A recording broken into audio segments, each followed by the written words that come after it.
माननीय हरियाणा कर्मचारी चयन आयोग चेयरमैन श्री भोपाल सिंह खदरी हमारे साथ हैं। आप सभी के जितने भी सवाल हैं सभी सवालों का विस्तार पूर्वक जवाब माननीय चेयरमैन साहब देंगे। और साथियों, अब मैं आपका परिचय चेयरमैन साहब से कराता हूं। एक बार राम राम, नमस्कार चेयरमैन साहब। नमस्कार जी, आपके सभी दर्शकों को भी मेरा नमस्ते। साहिल सर शुरू करेंगे चेयरमैन साहब का इंटरव्यू। आपके सभी सवाल हमने लिख रखे हैं, तो साहिल सर आप चेयरमैन साहब से बारी बारी से। नमस्कार सर।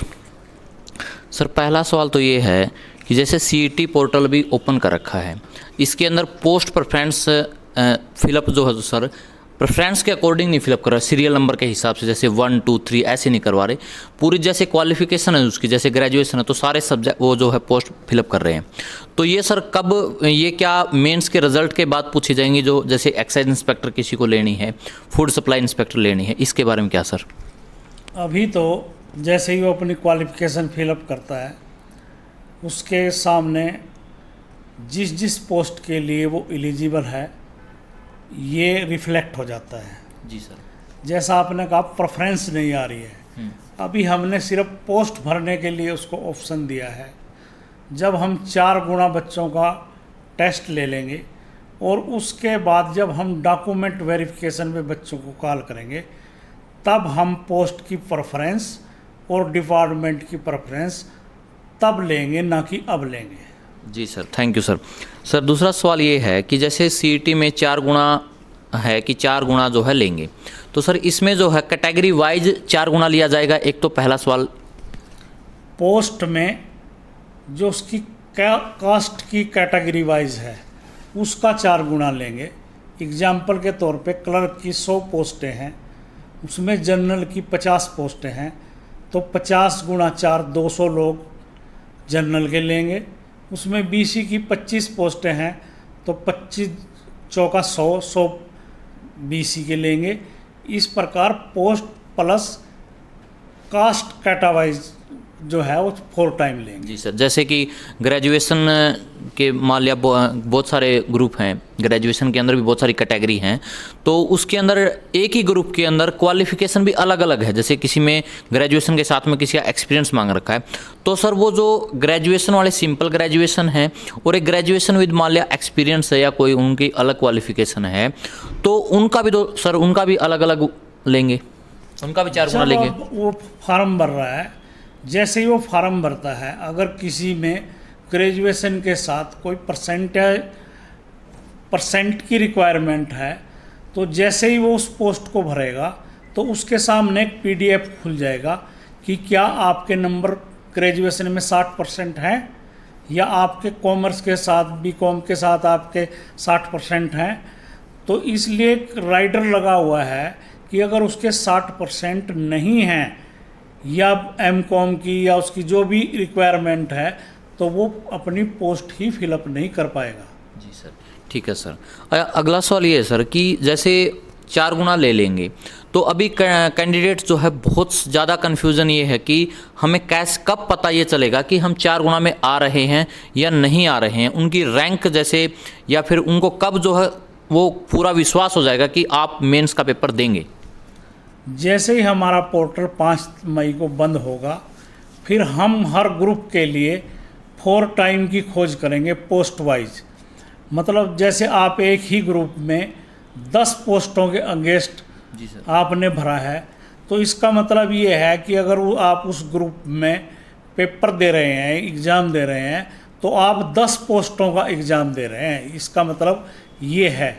और 4 टाइम का जो एक्सरसाइज है हम जब करेंगे जब हमारा पोर्टल बंद हो जाएगा और हमारे को ये पता लगेगा कि हमारे ग्रुप के अगेंस्ट और पार्टिकुलर पोस्ट के अगेंस्ट कितनी एप्लीकेशनें आई हैं, उनमें से हम 4 गुना को चिन्हित करेंगे। साथ के साथ हम जो सीईटी का रिजल्ट है रिवाइज कर रहे हैं, जो हमने विंटाल का और वेरीफाई का उनको एक मौका दिया था, तो एक रिजल्ट भी रिवाइज होगा। उसके साथ साथ हम उसको ग्रेडेशन बताएंगे कि अब आपका ग्रेडेशन ये है, और 4 गुना में हम हर पोस्ट के अगेंस्ट उसको कट ऑफ बताएंगे कि हमारी कट ऑफ तो 4 गुना की ये है, इससे ऊपर जिसके नंबर हैं सिर्फ उसी को एडमिट कार्ड जारी होगा। अच्छा, तो मतलब सर ये है कि उनको विश्वास, यानी कि उनका नाम उनको उस टाइम पता लगेगा जब एडमिट कार्ड आने के नज़दीक होगा, यानी कि लगभग 5 से 10 दिन पहले। बिल्कुल बिल्कुल। ठीक है, तो सर इसमें जो है सीटी का भी ये रिवाइज रिजल्ट कब तक आ जाएगा, क्योंकि बहुत सारे कैंडिडेट को ये पता नहीं कि उनके 5 नंबर अब जुड़ के आएंगे कि नहीं आएंगे। हम जिसने भी क्वालिफाई किया है हमने सबको मौका दे दिया है। ये स्कोर तो हमको उस समय जरूरत है जब हम 4 गुना चिन्हित करेंगे। तो अभी किसी भी कैंडिडेट को हम रोक थोड़ी रहे हैं फॉर्म भरने से।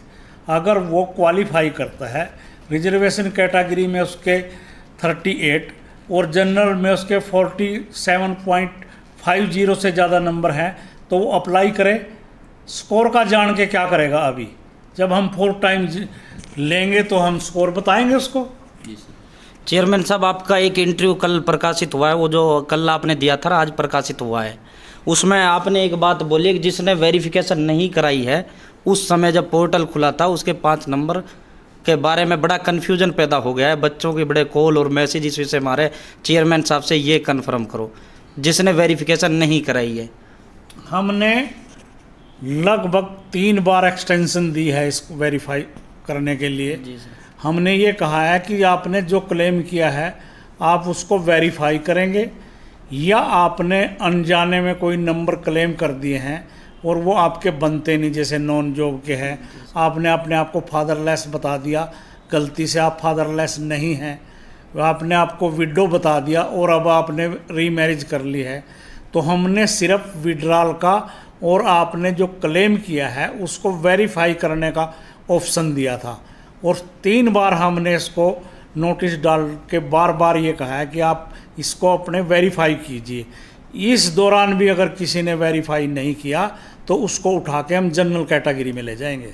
नहीं सर, जैसे 5 नंबर हैं और उसने वो हकदार भी था, उसके घर में सरकारी नौकरी नहीं, फैमिली आईडी 81 से कम, उसने वेरीफाई नहीं किया, उसे ये लगता था कि मैंने जायज़ लिया है, तो उसको नहीं मिलेंगे वो 5 नहीं मिलेंगे। जब हमने बार बार 3 बार नोटिस निकाल के और आप लोगों के माध्यम से हमने हाथ जोड़ के भी ये रिक्वेस्ट की है कि आप दोनों चीज़ों को वेरीफाई करें, विड्रॉल को भी अगर क्लेम किया है उसको भी।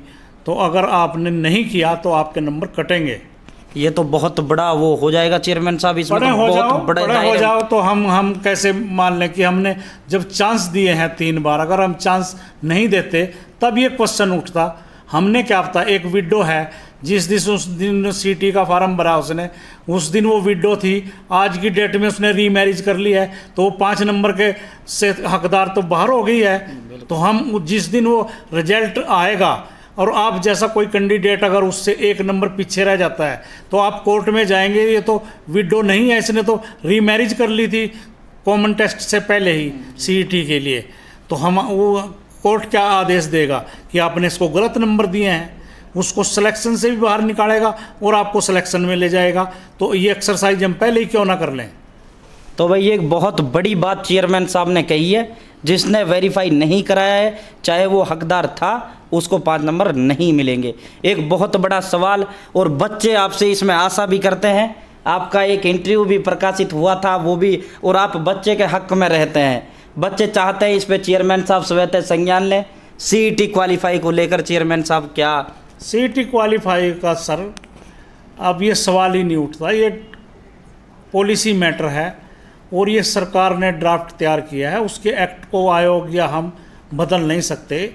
ये क्वेश्चन अब बार बार ख़त्म हो जाता है कि क्वालिफाई है नहीं है। आज तक 4 टाइम का फार्मूला है और वो एग्जिस्ट कर रहा है। मुख्यमंत्री साहब का एक बयान आया था 1,40,000 बच्चों को हम सीईटी ये जो मेंस का होगा उसमें बच्चे परीक्षा देंगे। क्या आपको लगता है चेयरमैन साहब 1,40 बैठेंगे उसमें परीक्षा में? अब मुख्यमंत्री जी ने ये बात किस संदर्भ में की और कैसे कैलकुलेशन किया इसको तो मेरी जानकारी नहीं है।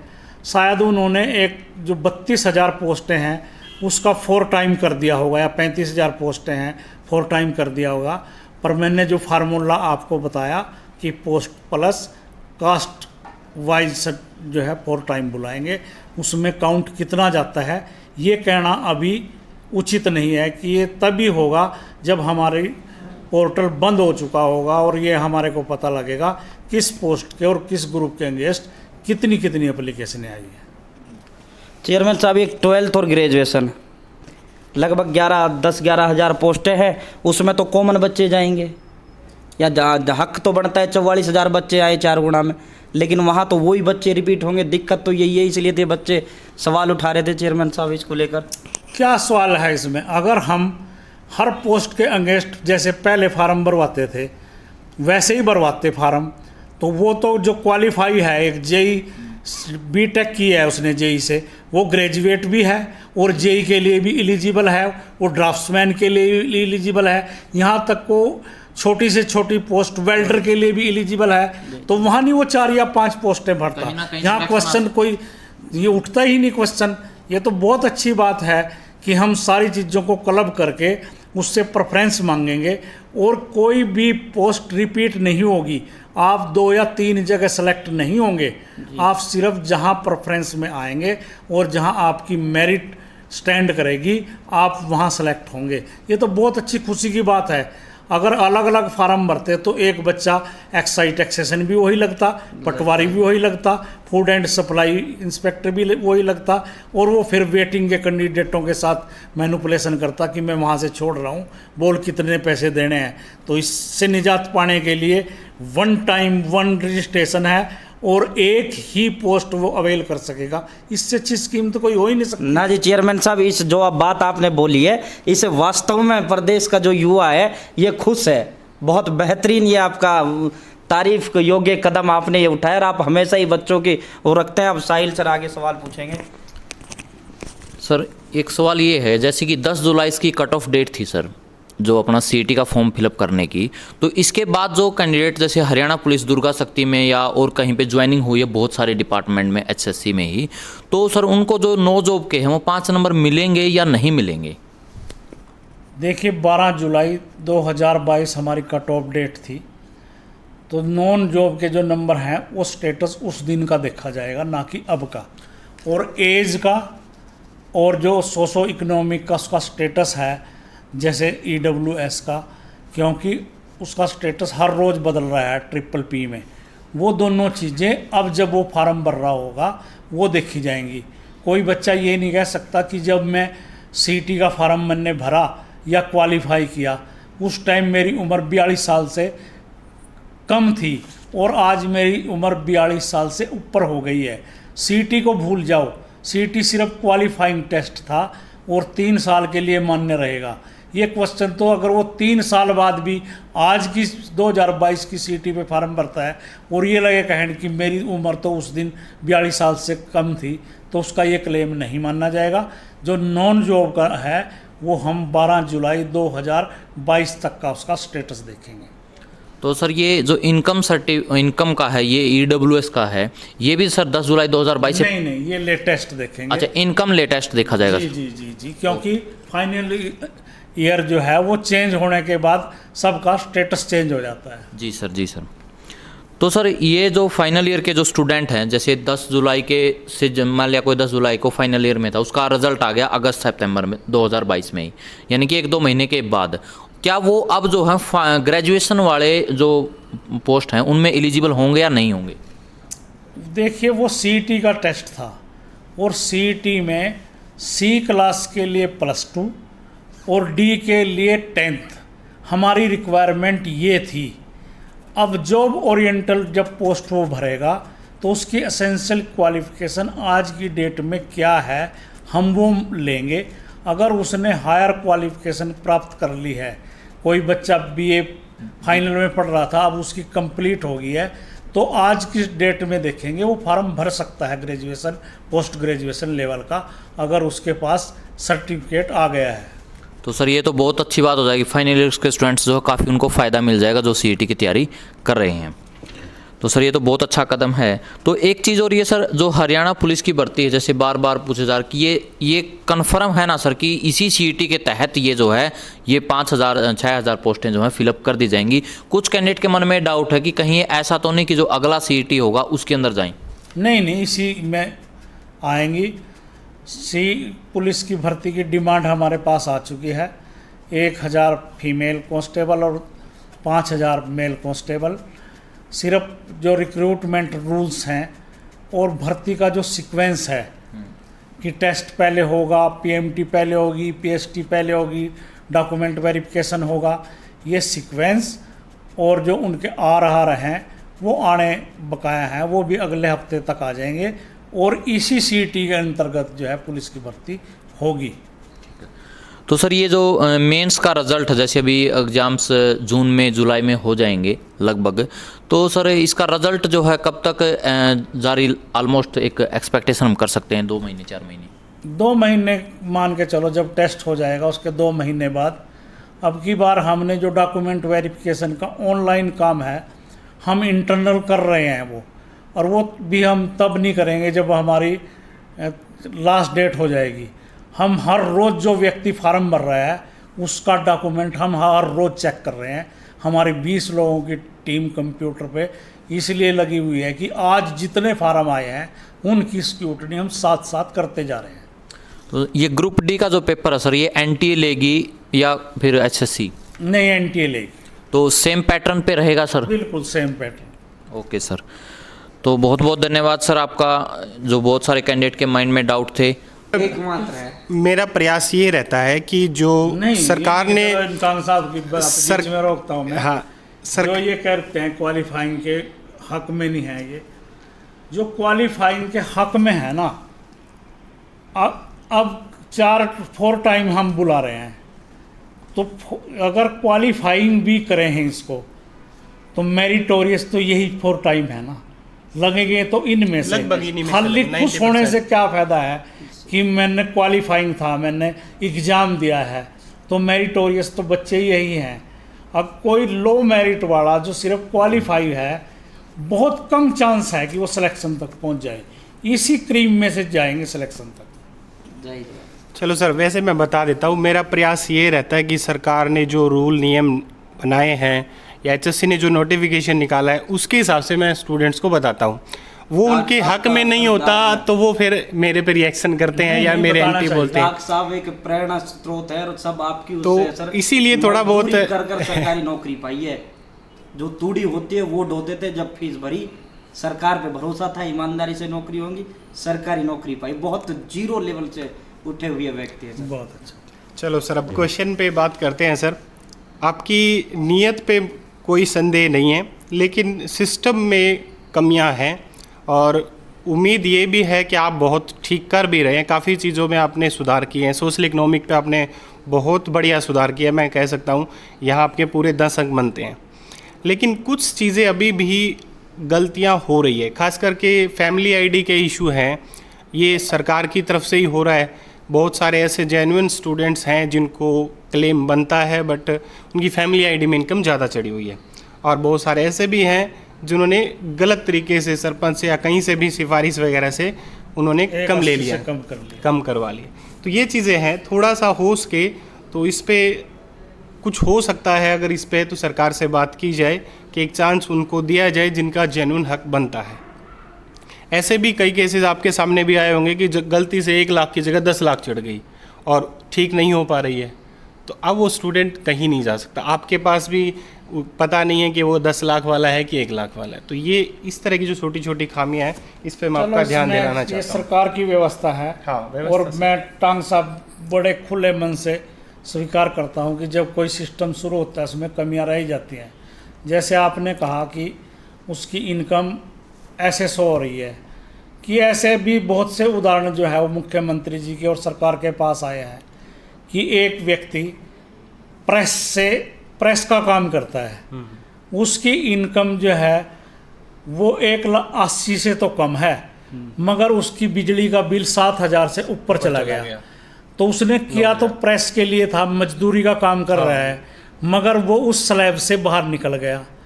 तो इस तरह की घटनाएं तो हैं, पर जब कोई चीज़ नई शुरू होती है, पोर्टल नया शुरू होता है, तो कुछ ना कुछ कमियां तो रह ही जाती है। सरकार ने विधानसभा में इस बात को कहा है कि बिल वाला मैटर है वो सुलझाएंगे, उम्मीद है करते हैं इस तरह की बात। सर, एक्सपीरियंस के मार्क्स जो है वो एनटीए ने दे दिए सभी को, जिसने कोई भी फर्जी लगाया या सही लगाया, कोई भी चीज़ का एक्सपीरियंस लगाया।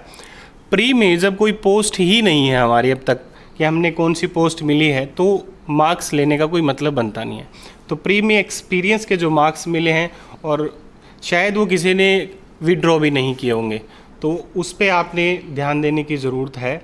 उस तरफ मैं आपका ध्यान दिलाना चाहूँगा कि वो सेकंड में बनेंगे, मेंस में जो पोस्ट मिलेगी उसके हिसाब से वो नहीं, इस बनेगी। बात का मैं जवाब देता हूँ कि जो एक्सपीरियंस के नंबर हैं वहाँ पे जब सीटी के लिए आप फॉर्म भर रहे थे या सीटी का एग्ज़ाम दे रहे थे, कहीं भी इंस्ट्रक्शंस में ये नहीं लिखा हुआ था कि आपका एक्सपीरियंस सेम पोस्ट पे या उससे हायर पोस्ट पे या सिमिलर पोस्ट पे होना चाहिए। तो सरकार की मंशा ये थी कि अगर किसी ने एक्सपीरियंस ले लिया है तो उसको नंबर दे दिए जाएं। वहाँ पे ये नहीं था, पर अब जब पोस्ट के अगेंस्ट भरेगा तो हमने ये कहा है कि हम अगले नंबर उसको तब देंगे जब वो सेम पोस्ट पे काम कर रहा हो या हायर पोस्ट पे काम कर रहा हो या सिमिलर पोस्ट पे काम कर रहा हो। जैसे कोई क्लर्क है, क्लर्क का काम कर रहा है, क्लर्क की जगह वो अकाउंटेंट लगा हुआ है हरियाणा कौशल विकास निगम से, तो अगले अवार्ड जो करेंगे मार्क्स हम उस आधार पे एक्सपीरियंस के करेंगे। वहाँ तो सरकार ने ये सोच के किया है कि उसने काम तो किया है, चाहे उसने किसी डिपार्टमेंट या किसी भी पोस्ट पे किया है, एक उसका टेम्परामेंट बन गया काम करने का, सर्विस करने का। लेकिन उसमें एक मिस्टेक ये भी है कि 1 अंक दे दिया गया है 1 साल के लिए, उसमें वो थोड़ी सी मिस्टेक है, उस पर थोड़ा सा ध्यान दे लेंगे आप। वो शायद साल के हिसाब से दे दिया है मार्क्स, वो हाफ मार्क्स बनता है शायद, तो जो भी नियम है उसके हिसाब से आप देख लेंगे। एक कैटेगरी का इशू है सर, आपने प्री में कैटेगरी जो कर दी, अब ये कह रहे हैं कि मेंस में भी सेम रहेगी, लेकिन कुछ में क्रीमी लेयर का क्राइटेरिया चेंज हो गया या कुछ का EWS का चेंज हो गया। EWS में पहले थे एलिजिबल, अब नहीं है। तो ऐसे स्टूडेंट्स के लिए आप बताएं कि EWS उनको कौन सा आगे दिखाना होगा DV के टाइम पे और कौन से अपलोड करना है, ये थोड़ा सा इसके बारे में। जो वो अब पोस्ट के अगेंस्ट फिलअप कर रहा है, जैसे मैं BCB हूँ, मेरे को BCB से तो कोई रोक नहीं सकता, बट अगर मेरी इनकम 6 लाख से ऊपर है तो मैं क्रीमी लेयर में आ गया और मैं जनरल में काउंट होऊंगा अब आज की डेट में। ऐसे ही EWS का हर बार स्टेटस बदलता रहता है। मान लो आज आपकी इनकम 81 थी, कल कहीं से आपकी लॉटरी लगी या आपकी ज़मीन बिकी और आपके खाते में उतने पैसे आ गए, आपका स्टेटस वहाँ भी बदल गया। तो ये तो हम वही अब की टाइम का देखेंगे जो फ्रेश आप भर रहे हैं। तो सर उसमें ये दिक्कत आएगी ना सर कि अब जिसका EWS में कुछ रैंक है, अब वो चेंज हो जाएगा, उस रैंक के हिसाब से आप उसको सेकंड का चांस देने वाले हैं। अब वो मान लो जनरल में चला गया तो रैंक से तो डिफरेंस हो जाएगा फिर। हाँ, तो करें क्या, व्यवस्था ऐसी है। आज वो कल वो EWS था, EWS में उसको 38 नंबर चाहिए थे, अब उसको 47.5 से ऊपर अगर है वो, तब वो जनरल में जा सकेगा। आप एक बात और भी कह सकते हैं कि कई पोस्टें ऐसी हैं जहाँ पे BCB की पोस्ट ही नहीं है, वहाँ जनरल की पोस्टें हैं। अगर वो जनरल की क्वालिफ़िकेशन फुलफ़िल कर रहा है, कंडीशन फुलफ़िल कर रहा है, तो वो जनरल की पोस्ट भर सकता है BCB को भी छोड़ के। बिल्कुल सर, लेकिन इसमें फ़ायदा बच्चे उठाएंगे कि प्री में उन्होंने जनरल कर ली, अब वो जनरल में क्योंकि वैकेंसी ज़्यादा होती है, 40% होती है लगभग, और अब वो अपनी कैटेगरी का बेनिफिट उठाने के लिए अब वो दूसरी में चली जाएंगे। तो ये एक डबल हो गया ना नुकसान, इस चीज़ का तो फिर लॉस हो जाएगा कुछ स्टूडेंट्स को। नहीं जाएगा, कैटेगरी तो वही रहेगी जो CET में भरी है उसने। तो वही तो कह रहे हैं ना सर कि क्रीमी लेयर के कारण आप कह रहे हो कि चेंज हो जाएगी। तो वहाँ तो CET में जब फॉर्म और दूसरी बात क्रीमी लेयर का कोई सर, प्रावधान नहीं पोर्टल था में ना। आपने एडिट का ऑप्शन नहीं दिया है कैटेगरी चेंज करने का, ये भी है एक बात। एडिट को लेकर बड़े हाँ। सवाल बच्चों के तो चेंज करेंगे तो भी कैसे कर पाएंगे? उसमें भी मैं आपको बताता हूँ कि हम एडिट का या करेक्शन का क्यों नहीं देते।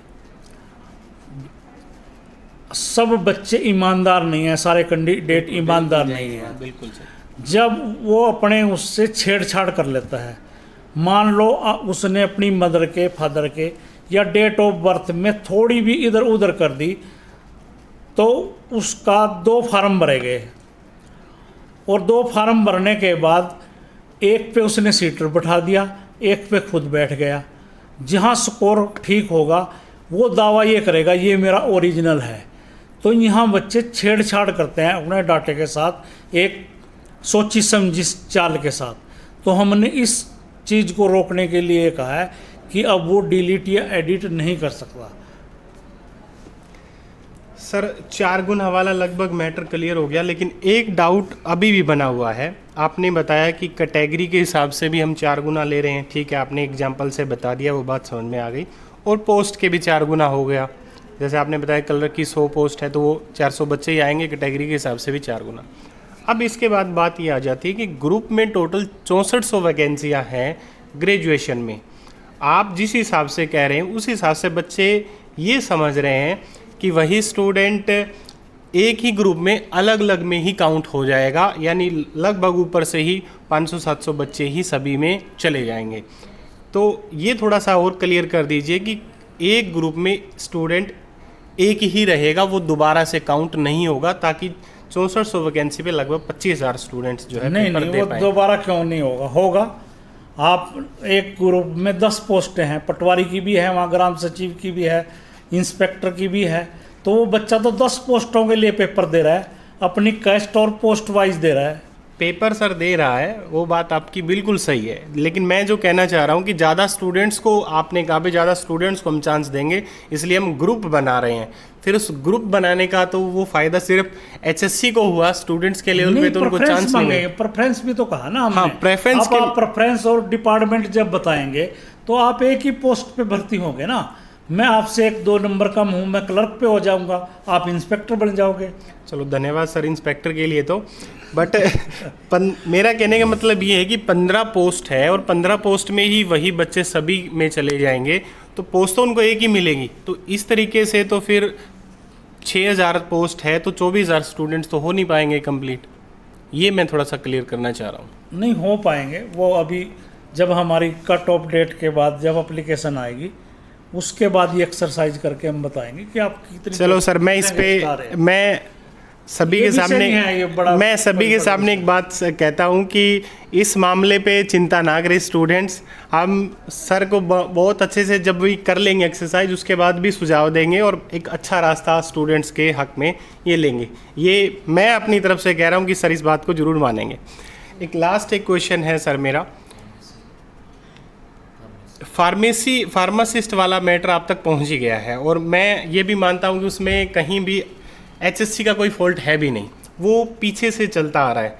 लेकिन सर कहीं ना कहीं स्टूडेंट्स के साथ तो गलत हो रहा है कि वो 6 महीने का या तो फर्जी बनवा के लेके आएंगे। तो आपको भी पता है, मुझे पता है कि फर्जी बनना बहुत आसान है, लेकिन मेन बात ये है कि कहीं ना कहीं वो स्टूडेंट अब पढ़ नहीं पा रहा है उसके कारण कि वो एलिजिबल ही नहीं है, तो वो पढ़े के क्या करेगा। तो इस पर क्या करना चाहिए? आपके माध्यम से मैं ऐसे सभी कैंडिडेट्स को जो इस तरह फार्मेसी के उसमें हैं, मैं भी जानता हूँ कि ये 6 महीने की ट्रेनिंग कहीं होती नहीं, ना कोई एक्सपीरियंस से होता, पर हम तो टांग साहब जो जिस डिपार्टमेंट ने जो रूल हमारे पास क्राइटेरिया और एसेंशियल क्वालिफिकेशन भेज दी, हम तो उसी ही रूल से भर्ती करने के लिए बाध्य हैं। जब कैंडिडेट इस बारे में हमारे से मिले तो हमने डिपार्टमेंट से कहा कि आपका रूल ये गलत है, और कैंडिडेट्स भी डिपार्टमेंट के पास गए हैं। और मुझे खुशी की बात है कि कैंडिडेट जो डिपार्टमेंट है उसने अपने रूल चेंज करने की फाइल चला दी है और वो ACS तक चली गई है। मैंने ACS साहब को भी प्रार्थना ये की है कि मैं सोशल मीडिया के माध्यम से या कोरिजेंडम के माध्यम से बच्चों को ये कहूँगा कि वो फार्म तो भर दें, मगर मैंने सरकार से रिक्वेस्ट ये की है कि ये अगर रूल चेंज हो गए 5 मई से पहले आ जाएं तो हम एक कोरिजेंडम निकाल के ये कह सकते हैं कि डिपार्टमेंट ने अपने नियम में बदलाव कर दिया है और बच्चों को, इस तरह के बच्चों को कोई घबराने की और हताश होने की ज़रूरत नहीं है। चलो धन्यवाद सर। फार्मासिस्ट वाले स्टूडेंट्स की ये बहुत ही अहम डिमांड थी। लास्ट एक सर, पुलिस भर्ती जो 2021 वाली है अब तक पूरी नहीं हो पाई है, उसके कारण जो अगली भर्ती आनी है वो भी डिले हो रही है, काफ़ी डिले हो भी गई है। तो 3 साल से लगभग बहुत सारे स्टूडेंट्स की एज भी चली गई है। तो मैं आपसे एक छोटी सी अपील कर रहा हूँ स्टूडेंट्स की तरफ से कि आप जो कट ऑफ डेट जो पुलिस की होने वाली है, जो एज के लिए क्राइटेरिया रखने वाले हैं, वो आप CET का भी रखेंगे तो भी स्टूडेंट्स को लगभग 1.5-2 साल का बेनिफिट हो जाएगा। तो कोई न कोई सरकार से प्रावधान करवाइए या आप अपनी तरफ से कुछ कर सकते हैं, तो एज रिलैक्सेशन पे कुछ ना कुछ आप बताएं सर। देखिए एज जो है और सारा क्राइटेरिया वो DGP ऑफिस तय करके भेजेगा, और जो वो तय करके भेजेगा हम तो उसके मानने के लिए बाध्य हैं। हाँ, जो आपने बात हमारे ध्यान में ले आई है तो मैं DGP साहब से भी रिक्वेस्ट करूँगा कि ये इस तरह की स्थिति कोर्ट की वजह से कह लो, HSSC की वजह से कह लो, ये इतनी 2 साल डिले हो गई है और उन बच्चों को हमने कुछ ना कुछ रिलैक्सेशन देना चाहिए। मैं वादा नहीं कर सकता आपसे कि मैं 100% कराऊंगा, पर ये बात आपकी सरकार और DGP साहब तक मैं ज़रूर पहुँचाऊँ। सर बस उम्मीद लेके आए हैं आपके पास। हमें भी पता है कि आप स्टूडेंट्स के लिए बहुत मेहनत करते हैं। अभी भी हम आधे घंटे से बैठे वेट कर रहे थे, तब भी आप कॉल ले रहे थे स्टूडेंट्स की, बार बार कॉल आपके पास आती है। तो इतने बिजी शेड्यूल में भी आप स्टूडेंट्स को टाइम देते हैं, ये आपका बड़प्पन है और इसके लिए आप तारीफ़ के हकदार हैं। और बाकी हम आपसे यही कहेंगे सर कि थोड़ा सा सिस्टम को ऐसा रखिए कि स्टूडेंट्स को परेशानियां कम हो। कई बार ये होता है कि आपके पास शायद यहाँ स्टूडेंट्स हम भी देख रहे हैं, नीचे बहुत स्टूडेंट्स आ रहे हैं, बहुत गलत मांगे भी लेके आते हैं, लेकिन कई बार ऐसा भी होता है कि 1-2 स्टूडेंट्स सही चीज़ को लेके भी आता है तो वो कहीं न कहीं रह जाता है। तो बस हर एक की आप बात सुनते हैं, ये बहुत अच्छी बात है, लेकिन कोशिश करिए कि स्टूडेंट्स को केस की तरफ ना जाना पड़े और समाधान ज़्यादा से ज़्यादा यहाँ पर आपके यहाँ मिल जाए। धन्यवाद सर। कोई मैसेज आप स्टूडेंट्स के लिए देना चाहते हैं तो दे सकते हैं। एक सवाल सर से ये दलालों और उसके लिए 2 शब्द और चेयरमैन साहब, सरकार की नीति और आपकी ईमानदारी की जो रही है इसको लेकर, ताकि कोई भ्रम में ना रहे बिल्कुल भी। नहीं, दलालों का, नकल माफिया का, ये वो सारे चैनल अब बंद हो चुके हैं, ख़त्म ही हो गए हैं, ख़त्म हो चुके हैं। जैसे कि आपने बताया कि टांग साहब अपनी ईमानदारी और योग्यता से हैं, तो एक उदाहरण है हमारे मिसाल पास। बहुत जो लोग आलोचना करते हैं, पर्ची खर्ची उसकी बात करते हैं, तो मेरा तो उनसे रिक्वेस्ट है कि जो लोग सेलेक्ट हुए हैं उनके पास जाके उनका व्यू पूछें कि उन्होंने किस तरीके से उन्होंने सर्विस पाई है। जो नहीं कामयाब हो पाए उनकी आलोचना या उनके रिएक्शन मत पूछें, जो सेलेक्ट हो गए हैं उनकी बात पूछें और आपको दूध का दूध पानी का पानी पता लगेगा कि वो बच्चे अपनी योग्यता से भर्ती हुए हैं या कोई इफ एंड बट करके हुए हैं। बहुत बहुत धन्यवाद चेयरमैन साहब। चेयरमैन साहब ने हमें समय दिया, इसका हम आभारी हैं। बहुत बहुत धन्यवाद। थैंक यू जी, थैंक यू।